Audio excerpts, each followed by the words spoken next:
Le braciolette alla messinese sono degli involtini di carne con ripieno di pane e formaggio messi su uno spiedino. È un piatto veramente fantastico e poco conosciuto fuori dalla Sicilia. Trovai la ricetta su un blog, provai a farla e da allora è una presenza costante sulla nostra tavola. Io vado subito a cucinarle. L'elenco degli ingredienti lo trovi in descrizione. Il primo ingrediente per preparare le braciolette alla messinese è il caciocavallo. Qui in realtà ho una piccola provola abbastanza industriale, non è proprio il massimo, ma utilizziamo quello che abbiamo. Come avete visto la faccio a fettine, poi a listarelle e infine a cubetti. Ed ecco qua un po' di cubetti di provola. Poi prendo uno spicchio d'aglio abbastanza grande, lo schiaccio, levo la buccia e poi lo trito abbastanza finemente con il coltello. Ecco, in questa maniera. Faccio la stessa cosa con 4-5 foglie di prezzemolo che mescolo insieme all'aglio e poi metto da parte. Usando una bilancia peso 40 grammi di dadi di provola e li metto nel tritatutto. Aggiungo l'aglio, il prezzemolo, 140 grammi di pangrattato e poi il sale fino. Aziono il tritatutto e in questa maniera rendo omogeneo il ripieno dei miei involtini. Passiamo alla preparazione degli involtini veri e propri. Ho il ripieno, ho il formaggio, prendo per il primo involtino 2 spiedini ed ecco qua la carne che utilizzo. Sono delle fettine di carne tagliate a carpaccio. Utilizzo questa carne perché è molto più facile con una carne tagliata sottile preparare gli involtini. Ho tagliato la fetta di carpaccio in due in diagonale in maniera da ottenere due pezzi di carne triangolari. Inserisco al centro di ciascun triangolo una bella cucchiaiata di ripieno e poi 3 o 4 cubetti di formaggio. A questo punto prima sollevo i bordi laterali del triangolo in maniera da contenere l'impasto e poi lo arrotolo su se stesso in maniera da formare il primo involtino. Poi infilo i 2 spiedini e passo all'involtino successivo. Inserisco al centro il ripieno, poi metto i pezzetti di formaggio, sollevo i bordi laterali, arrotolo e infine aggiungo anche questo involtino agli spiedini.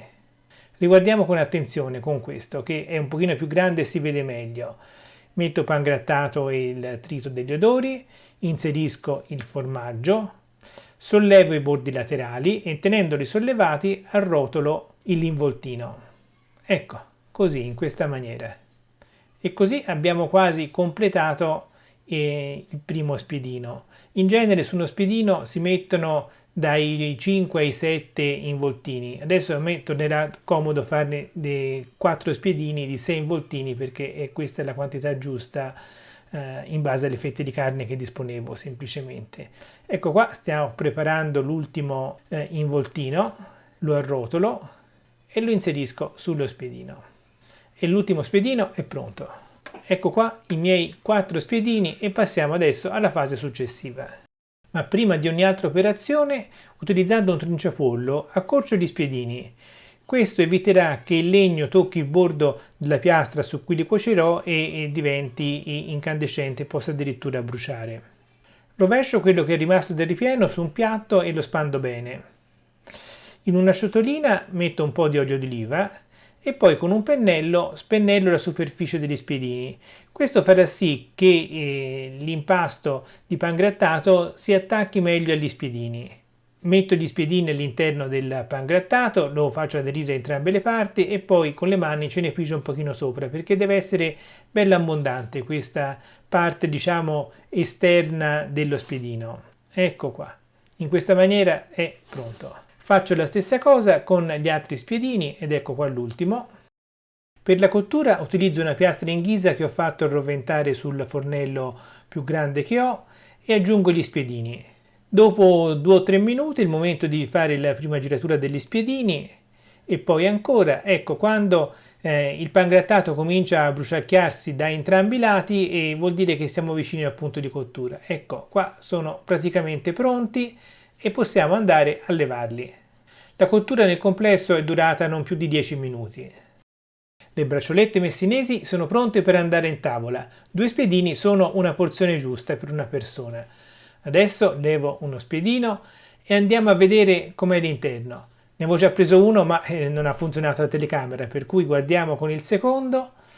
Ecco qua, questo è l'interno, c'è il formaggio che si è sciolto, c'è il ripieno di pangrattato d'aglio, buonissimo. Forse questa è la più bella ricetta tra quelle che ho scoperto in rete senza averle assaggiate prima. E se vuoi vederne altre di ricette spiegate bene come questa, iscriviti al canale e attiva la campanella per non perderti le prossime bellissime ricette. Ti ringrazio per avermi seguito fin qui e alla prossima, ciao!